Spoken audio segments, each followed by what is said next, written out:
दोस्तों जय हिंद। इस वीडियो में हम बात करेंगे लिवोलिन 0.63 mg रिस्पूल्स के बारे में। जी हाँ, रिस्पूल्स के बारे में। और इसके बारे में समझेंगे कि भई ये किस टाइप के रिस्पूल्स है, कौन इसका यूज करता है, बच्चों में कितने बड़े बच्चों में यूज होता है, बड़े लोगों में कब यूज होता है, कितने रुपए का आता है, और दूसरा इसका क्या यूज करना सेफ होता है और किस कंडीशन में इसका यूज किया जाता है। सब कुछ जानेंगे, वीडियो पूरा देखिएगा। ये भी जानेंगे कि कैसे यूज होता है।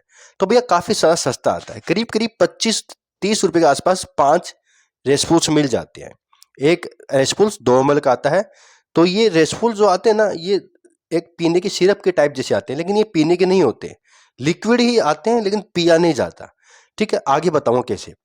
तो करीब करीब दोस्तों ये आपको 5 रेस्पूल्स यानी एक पैकेट के अंदर 5 आते हैं, 30-35 रुपए के आसपास मिल जाएंगे। सिप्ला कंपनी का ब्रांड है, तो काफी ज्यादा सस्ता ही आता है, महंगा नहीं आता है।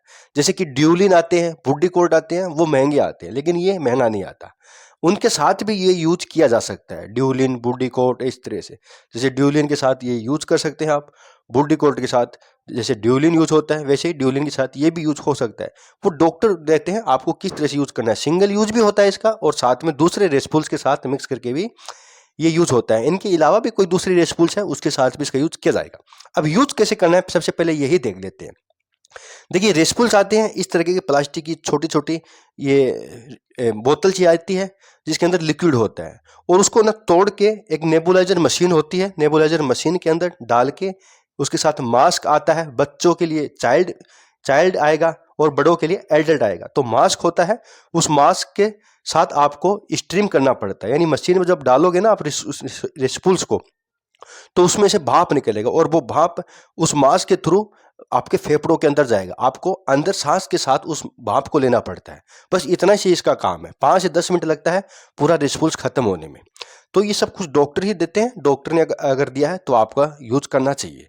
अगर आपको घर पे कहा डॉक्टर ने कि कभी कभार हो जाए तो यूज कर लीजिएगा, या फिर घर पे जाके इसका यूज 2-3 दिन करना पड़ता है, तो इसलिए आप देख सकते हैं। तो नेबुलाइजर मशीन इसके लिए जरूरत पड़ेगी आपको अगर इसका यूज करना है। जो डॉक्टर का क्लिनिक होता है, अगर वहां पर आपको कराना है तो वहां पर भी करा सकते हैं। वहां पर मशीन वगैरह सब कुछ होती है, स्टाफ भी होते हैं, वो अपने आप करवा देते हैं। तो उस मशीन की जरूरत पड़ती है। अगर आप घर पे करना है तो मशीन लानी पड़ेगी, 1000-1500 रुपए की आती है। तो ये रेस्पॉन्स उस मशीन में डाल के आपको मास्क लगा के सांस के साथ इनहेल करना पड़ता है, लेना पड़ता है। ये बच्चों में भी चलता है, बच्चों में ज़्यादा चलता है। छोटे बच्चे होते हैं 1 साल के, कुछ महीने के, 2 साल के, 4 साल के, 8 साल के, इस तरह के बच्चों के अंदर छाती जाम हो जाती है, तो सांस लेने में बड़ी दिक्कत होती है। और ऐसे ही बुजुर्ग व्यक्ति में, या कोई अस्थमा का पेशेंट है, कोई सीओपीडी का पेशेंट है, सीओपीडी यानी क्रोनिक ऑब्स्ट्रक्टिव पुल्मोनरी डिजीज, या कोई अस्थमा नहीं, सांस कम आता है, छाती जाम हो जाती है, कफ सा बसता है, वीजिंग होता है, तो उस कंडीशन में चलता है। कहने का मतलब है सांस से जुड़ी प्रॉब्लम में चलता है। निमोनिया हो जाता है बच्चों में, बड़ों में, वहां चलता है। तो छोटे बच्चों में छाती जाम हो जाती है, जकड़ जाती है। तो ये क्या होता है, लिवोलिन एक ब्रांड होता है सिप्ला कंपनी का। दोस्तों इसके अंदर आता है लीवोसल्बुटामोल। लीवोसल्बुटामोल एक ब्रोंकोडाइलेटर होता है।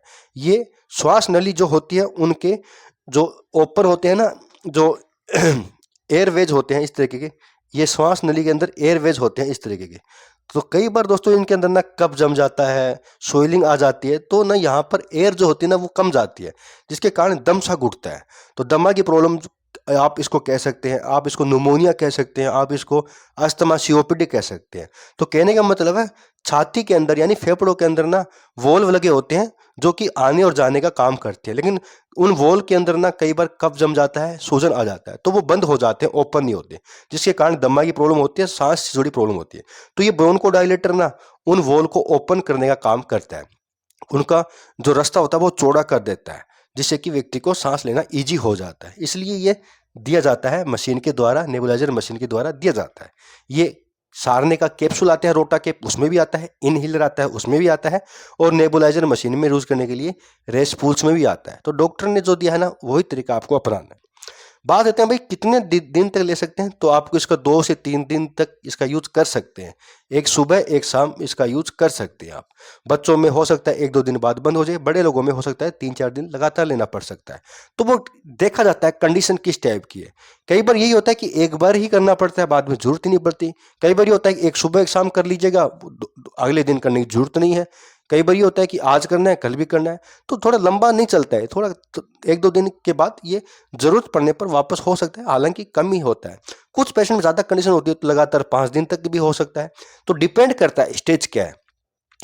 तो साइड इफेक्ट की बात करें तो उसका यूज़ करने से कई बार तक है कि गला खराब हो जाता है, आवाज़ भारी हो जाती है, कफ बन सकता है, इन्फेक्शन हो सकता है, या मुंह ड्राई हो सकता है, थोड़ा खारापन हो सकता है। इस तरह के थोड़े बहुत साइड इफेक्ट है, जो खांसी वगैरह आ सकती है सूखी।